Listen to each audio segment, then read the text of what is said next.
Hey guys, V. Rigoni, Max, high performance real estate entrepreneur. So, what are we going to talk about today? Well, let's talk about the economy, how it's going to work with multifamily, and what the hell is going on. Before we do that, let's smash the like button, let's subscribe to the channel, and after you listen to this, leave some comments. It's nice to know what you're thinking, and I'm happy to be able to respond to them. Look at Warren Buffett. Now, Warren Buffett, he has a portfolio. He used to go out and buy, small businesses, medium-sized businesses, and put them together. They became what is known as Berkshire Hathaway. Even if you look at Berkshire Hathaway actually failed. Okay, it was a milling company in, I believe in Georgia that went bankrupt, but he liked the name, so he kept it for the name of the company. Berkshire Hathaway. What he does is he has like about $150 billion sitting in cash, right? Waiting for the opportunity, because he has learned in his lifetime that about every so I'd say in the stock market, it's usually about every 10 years, there's a major opportunity. There are minor opportunities every year. There are mid-sized opportunities every few years. And there are major opportunities about every 10 to 12 years. And what he does is, he doesn't sell out his portfolio when the stock market drops. No, Berkshire Hathaway lost over 50%, I believe it was, in 2008, and pretty close to that when the pandemic hit in March of 2020. Did he sell his stuff? No. What he did, I believe it was Aaron Rothschild said, when there's blood in the streets, you buy more. And when it's your blood, you buy even more. So that's what he does. He waits for these moments of giant disruption in the stock market, because he doesn't directly invest in the real estate market. But markets are markets. Cycles are cycles. Understand how they work. Okay? And he takes that time and he waits patiently. And then he ends up buying Goldman Sachs. I think like at $60 a share. They created warrants for him. Okay, opportunities to buy stock at discounts. Okay, he bought options. He lent them money, I think at the time, at 11% when the interest rates were basically close to zero. And then he sold all that shit out once it ran back up again, and he put a big chunk of it back into, and he waits. You might say, Vic, I don't have the kind of money where I can sit and wait. Well, I guess you don't. But you also don't have the kind of money to be like the fools at the bar at the real estate conference that I went to in December of 2021. Sitting there talking about all the properties that they bought, the leverage that they're applying, the hard money they're getting, and then all the fallout that's going to be happening. Because it's come. Just like the container ships, their pricing's down 40%. I remember when we were having this problem with the transportation and the channel, those ships, those rates went through the roof. But look at what can happen in just a couple of years. Don't be one of these people that are going to sit there and die. Be the kind of person that's getting ready, learning about this, understanding how real estate works, how multifamily works, how the fact that understand those documents, that you can sit there and you can buy a piece of property, and then they can sit there and they can say, hey, you've got to increase the reserves by 10 times. Understand that if that's in your documents that you're buying. Now, there's one other aspect here that we haven't even touched on, and that's the valuation. The problem when you have to market the value of your property. And what do I mean by that? If you compare this to your home loan, you get a loan to value, right? You put 20% down, you got a 20% loan to value. Now, if the value of your property drops by 50%, it's a bad day. It's a bad year. You're not happy. But your interest rate, if it was a fixed rate mortgage, and hope to God you got a fixed rate mortgage when they were at 2.5%, the rate doesn't change. They don't require you to put up any kind of additional escrows, and they can't make you put more money into the deal because the loan to value ratio changed. They can't make that happen. They can't make you come up with more equity or more money to put the property in the property equity loan percentage. They can on commercial loans. We saw that what happened in 2008 to 2010.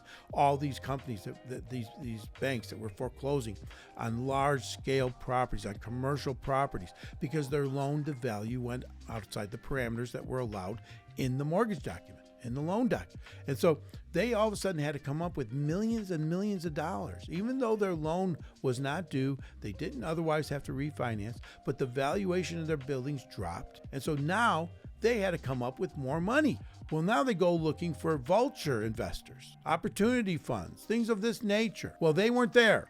And so then they lost these buildings. These were buildings that were fully rented, were actually profitable at the time, but because their loan to value went outside the parameters of the loan document, of the mortgage document, they lost the property in foreclosure. Because if it was a $10 million building and they had put down 20% down, and then all of a sudden the property value drops to $6 million, who's going to come up with the other $2 million to bring it back to an 80% loan to value? That's what was happening. That could happen again. It's probably not likely unless this banking crisis gets worse. but it's out there. But what certainly will happen is cap rates will start to expand. And as cap rates expand, just the general value of the property will start to decrease. Will it be enough to throw it out of the loan to value requirement of the mortgage? Can't say yet. We don't know yet. We don't know how bad this will get. If it gets to be bad, then that will start to happen too. So you'll have people putting their properties on the market at discounts because they can't come up with the money for the reserve. They're going to put their properties on the market at discounts because the cash flow is not working anymore because of the adjustment in their rates of their interest rate on their mortgages. They went from 2.5%, 3.5% to 6%. And now the positive cash flow of that building is now negative. And now the bank, they got problems. They don't have the money and they don't want to do a capital call to their investors, or they can, but the people don't have the money. They start to lose the buildings, or they start to put them up at big discounts to sell the building because right now we are still not in a liquidity crisis. See, 2008 was a liquidity crisis. The banks didn't have the money to lend. When there's a vacuum, you can't borrow the money. What's the good? The asset values start to fall. Here you can still borrow money. It's getting more difficult. It'll depend upon the Federal Reserve. The question is the Federal Reserve going to turn this banking crisis that we talked about, the valuations of the treasury bonds, the assets of the bank, if they keep raising interest rates going forward after this last pause, they may start to cause more of a liquidity crisis. And that will then accelerate the loss of value to the apartment buildings. Why? Because then people won't be able to just dump their buildings onto the market because they won't be able to borrow. Nobody else will be able to borrow the money to buy them in the short term. And so all of a sudden you have another reason why this stuff is more complicated than people want to, they all say, hey, just buy a building. It'll go up in value. Don't worry about it. The tenants will pay the rent. It's all good. It's all good if you've done it the right way. If you put the right amount of money down.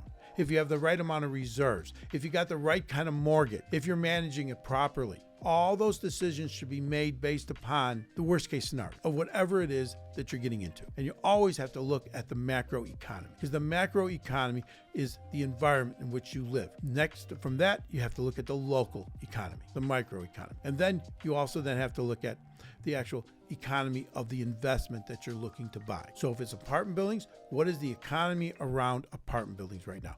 Are rents rising? Are they decreasing? Are there more tenants, less tenants? What's going on in your local area? If you're sitting in Chicago, what's going on in San Francisco have anything to do with you on a micro basis? Absolutely not. You might have it more so as a symptom of the macro economy, but not of the micro. So understand how this stuff filters down to your decisions that you have to make when you're going out there and you're looking to buy a piece of property, because you will end up paying the price. I don't want you to fail.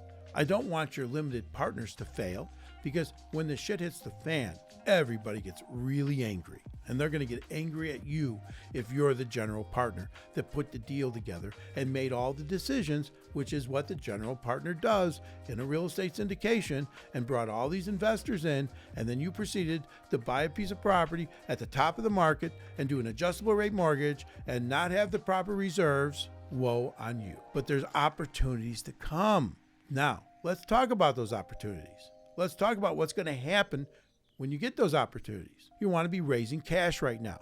I get it. Cash during inflationary periods of time, it goes down in value, but inflation has come down to 4%, and now they're willing, you can park that money at 4% in the bank while you're waiting. But you want to start to create those, look at those opportunities where you can be able to walk in.